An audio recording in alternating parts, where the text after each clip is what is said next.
Hey again, yeah, Anthony Fontana here, alive after 5. It is Sunday night. Let me adjust this a little bit. How's that? A little bit better for me. So just wanted to say hi. Just won't be a long video tonight. It's Sunday night. I know you're all getting ready for your work week. My work week doesn't end. It just continuously flows from one day to the next, and I like it that way. I think it's awesome.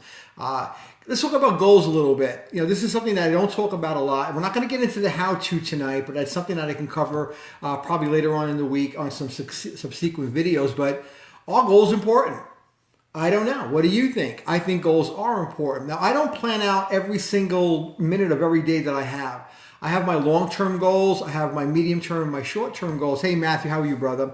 But I think, let's use a story. I could take an Olympic archer who's spot dead on, hitting that target spot dead on, every single shot, wins Olympic medals all day long. And I can tell you, on your worst day, you can hit more targets than an Olympic archer can hit on his best day. Now, you'd have to spin him around a few times and then have him shoot, and then you go and shoot. You're going to win every single time. The reason being is this, and he'll have a blindfold on.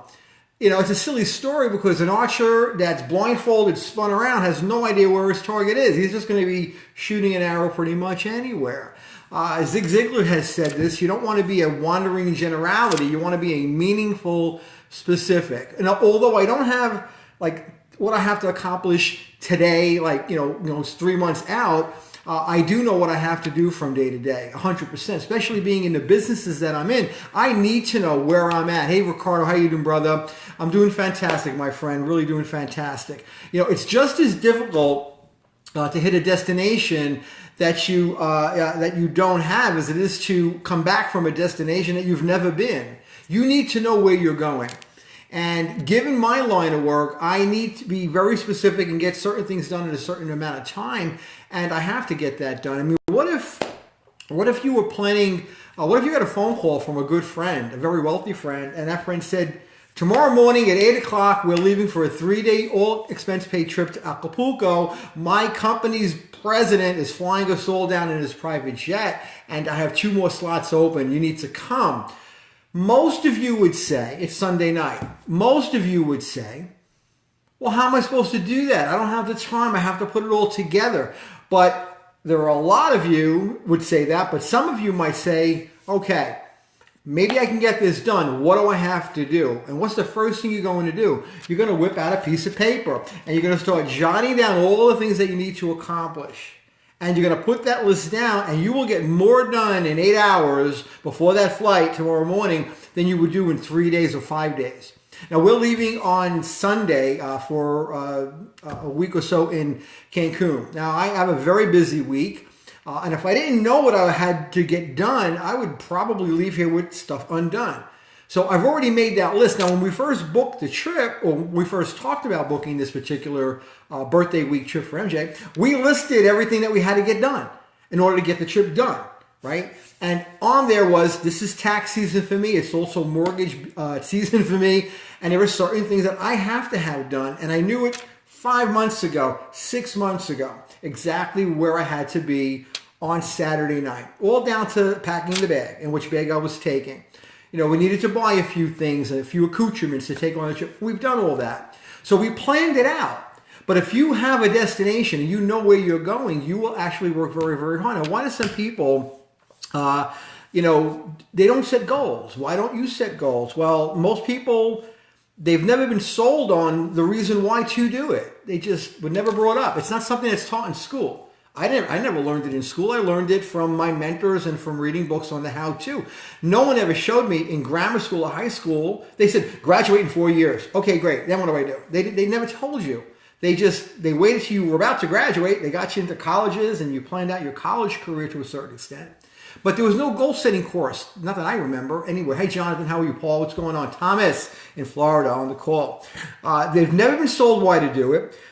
They lack self-image, because their mind cannot relate to having a very big goal because they don't see themselves achieving it. Well, I see everything that I plan on achieving. I see it as it's happening right now. I already know what I have going on. I already know where I'm going to be because I see it right now as already existing in my world. I just have to physically get there. I'm already ready to arrive.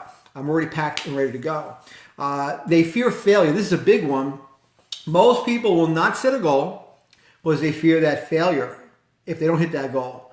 They fear ridicule. They fear criticism. They fear being laughed at. They fear maybe losing some money because some goals involve some cash outlay, some profit taking, go out and put some money in it. Hey, Dawn, how are you? They're afraid. And I get that. The good news for me is since I'm in my teens, I've never given a rip about what people think about something I'm doing. I just don't care. If I want to do something, I'm going to do it. And if I fail, I freaking fail. It's okay. I don't fear failure. I understand failure is a learning experience. It's not something that closes a door. Failure absolutely opens doors for me, and it will for you too. So I get that aspect of life. I've always had that. I've always been that way most of my adult life.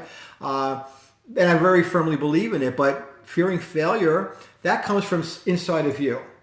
Fearing the ridicule, fearing the lack of adulation, fearing the loss of possible some money. You got to shake that feeling because no one's paying your bills. You're paying your bills. And if you have a dream or a goal in mind, then once you know that it's there, once you know that it's going to happen and you see it happening, your mind will start opening up. The ideas will come. Going back to the trip to Acapulco, you got 8 hours to get on the plane. You will figure out everything that you need to do. You'll get so creative, you will get it done. The reason being is your mind works towards getting the thing done versus if you're not even thinking about it. And we're going to jump on a plane. If we get on that plane, it's a Delta flight, seat 11, and we're going to be right behind first class on this particular trip.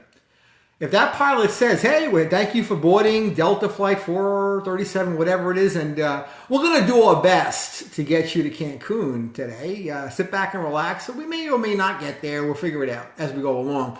I'm not staying on that plane. I'm getting my butt off of it, right? I mean, who would stay on a plane? The pilot has no idea what the heck he's doing and where he's going.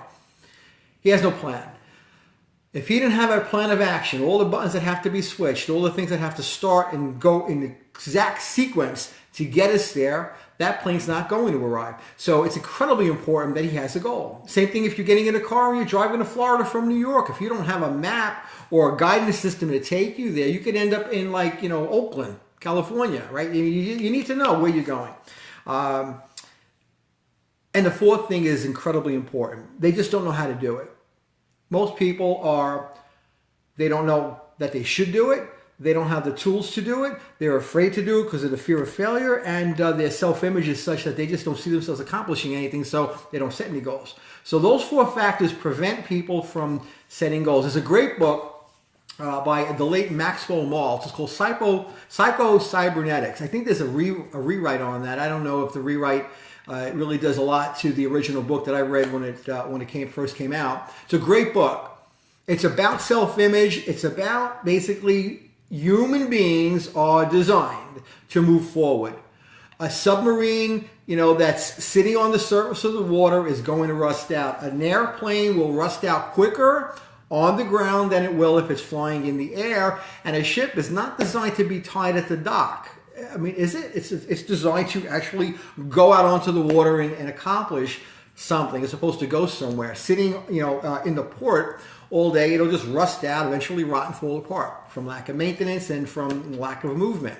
So it's important to move. It's important to shake up this body of yours, shake up that mind of yours, and get the heck out and get someplace that you want to be.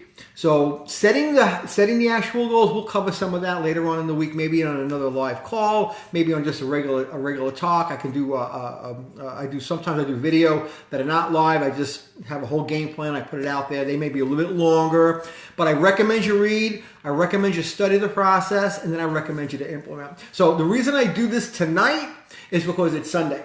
Tomorrow's Monday. Where is your week going? Where are you going to end up on Friday? What accomplishments will you set in play tonight so that on Friday, when your weekend starts, you'll actually have accomplished something? If you just start out going tomorrow morning to work with no idea how to end the week, how are you going to end the week? If you're a salesperson, wow. I hope I'm not your coach, because I'm going to tell you right now, I'd be writing you like crazy if you're a salesperson, if you're in any kind of sales model where you don't know what your goals are for the week. How many calls are you making per day? How many contacts do you plan on having?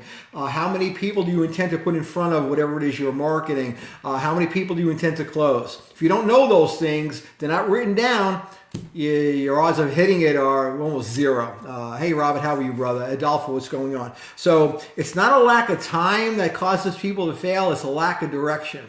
You know, if you have no time to do something, you're just not deciding to make the time. That's a decision that you make. We all have enough time. Everyone's busy. I'm busy. I know people that work like animals and they accomplish tremendous things because, yes, they're busy, but they know how to plan their day, their week, their month. They just know, and they implement the right way. So, I think it was... who's the fellow that landed on the top of Mount Everest? Edmund Hillary. I don't think he just suddenly showed up sitting on the top of Mount Everest. He planned that thing out for a long, long time. And then he climbed it. And I think he climbed it several times before he hit the top. So be Sir Edmund Hillary. Plan your trip up Mount Everest so when you get to the top, you're not wondering, how the hell did I get here? It's important. So God bless. Have a great night, guys. Have a good one. We'll catch you guys tomorrow night. Have a fantastic Sunday evening. Enjoy it. And we'll see you tomorrow night.